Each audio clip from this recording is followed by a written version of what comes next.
O Band Cidade está de volta e eu recebo aqui no estúdio o vice-presidente da Associação dos Docentes da Universidade Estadual do Rio Grande do Norte, da ADUERN, Alexsandro Donato. Professor Alexsandro Donato, boa noite e bem-vindo. Boa noite, muito obrigado pelo convite.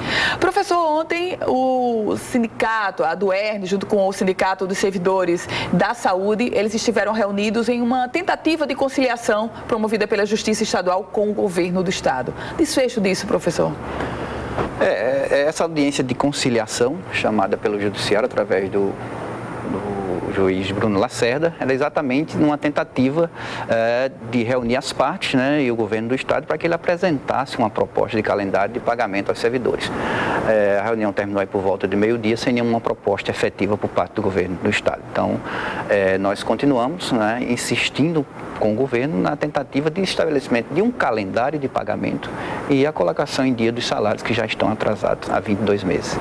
Professor, pouco antes da gente começar essa entrevista, nós exibimos aqui no Band Cidade informações sobre o calendário de pagamento do governo do Estado, divulgado há poucos instantes. Calendário ainda referente a outubro. O governo vai concluir o pagamento de outubro no dia 13 de dezembro. Como é que o senhor recebe essa informação, professor? Olha, oficialmente não foi passado para os sindicatos, né? Geralmente a gente tem essas informações pela imprensa, então eu também tomei conhecimento pelas redes sociais, ainda não me detive para fazer uma análise.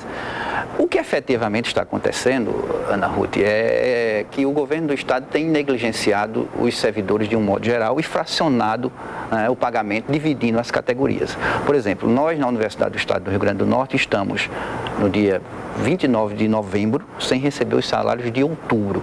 Né? Então você vai ter uma perspectiva aí de mais de 2 meses de atraso nos salários. Então é nessa perspectiva que a gente tem discutido, que o governo apresente efetivamente quando a gente tenta uma audiência, quando a gente pede uma audiência, pede uma negociação, exatamente para que esse calendário possa ser apresentado.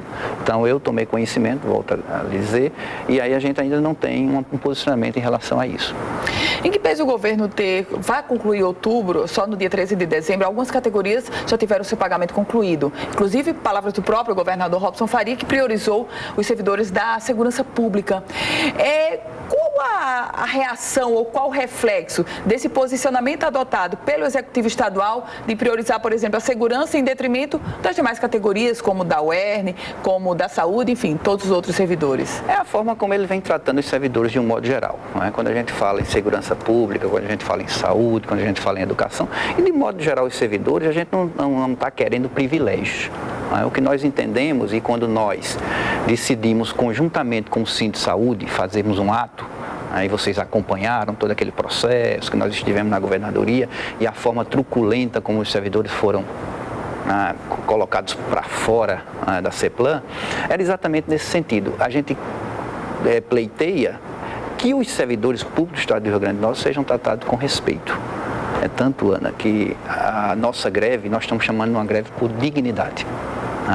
A greve da UERN é feita pelos docentes, são os docentes que entraram em greve. Os servidores técnico-administrativos ainda não estabeleceram, estão discutindo. Então, quando a gente está chamando de dignidade, é minimamente a ideia de você receber para trabalhar, respeito pelo aquilo que nós estamos fazendo. Quer dizer, as condições de trabalho hoje, nós estamos pagando para trabalhar. É uma situação que eu estou há 12 anos na Universidade do Estado do Rio Grande do Norte, muito me orgulha ser professor dessa instituição, que eu nunca passei em situação nenhuma na minha vida. E aí isso acontece com a maioria de todos nós. Professor Alexsandro, o governo do Estado, de um lado, ele disse que não tem dinheiro para pagar os servidores. Do outro lado, os servidores reivindicando legitimamente o pagamento em dia. E um diálogo que até foi aberto com o Fórum de Servidores. O esclarecimento do governo, os argumentos postos de que não tem dinheiro, não paga porque não pode, convencem?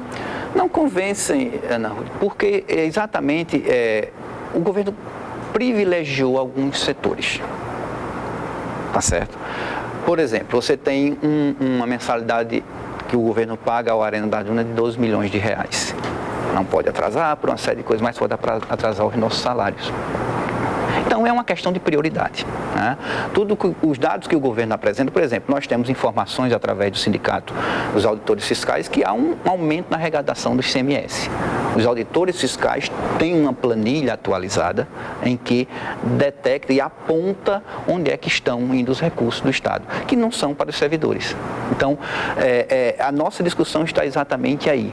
Né? Então, quando o governo aponta essa questão, ela não nos convence. Em todas as nossas audiências tem sido nesse sentido. Não há um convencimento de provar que não há recursos para se pagar os servidores. É uma questão de opção. Optou-se para investir em outras questões e não nos servidores. Os atos truculentos, eu digo truculento porque eu vi as imagens, professor, os atos truculentos com que a polícia, a segurança do governo tratou os servidores que estavam fazendo um protesto, aquelas imagens o que é isso? O que os senhores sofreram, isso mudou a estratégia de mobilização ou de protesto, professor? Olha, o que aconteceu, né, por parte do governo do Estado, você definiu muito bem, foi uma truculência e a gente, na verdade, o que a gente sempre quis e nós sempre queremos estar na nossa pauta é negociação. É que o governo nos apresente uma proposta de calendário. E o que nós fizemos foi exatamente isso. Houve uma audiência de conciliação, nós estivemos lá. O governo do Estado mandou uma representação que acabou não acontecendo nada. E nós continuamos com as nossas mobilizações, nas nossas assembleias, né, nos nossos sindicatos.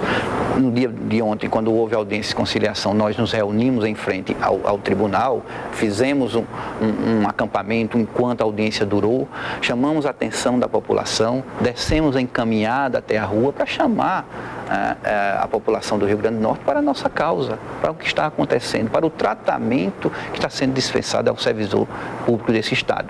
Porque quando você ataca os servidores, quando você dispensa esse tipo de tratamento, é a população mais pobre que se serve desse serviço que sofre. Então o Estado continua funcionando. Ou seja, nós continuamos com o nosso trabalho. Quando nós decretamos greve em 10 de novembro, o semestre letivo já tinha sido encerrado. Todos os estudantes estavam com as suas notas, com as suas colações de grau encaminhadas, foi quando nós entramos em greve. Então, é chamar a atenção para isso. Nós não estamos inviabilizando o serviço do Estado do Rio Grande do Norte, pelo contrário, ele continua funcionando. Agora, há uma crise instalada que não fomos nós que criamos. A gente conversou aqui no estúdio com o vice-presidente da ADUERN, professor Alexandro Donato. Professor, muito obrigada. Boa noite para o senhor. Eu agradeço a oportunidade e chamo mais uma vez a atenção à população do Estado do Rio Grande do Norte para a importância da nossa luta. Obrigada. Se você quiser rever essa entrevista completa, você acessa o politicaemfoco.com, um site especializado na política do Rio Grande do Norte e do Brasil. Band Cidade vai ficando por aqui. A sua companhia agora é o Jornal da Band. A gente volta amanhã, nesse mesmo horário. Uma excelente noite para você.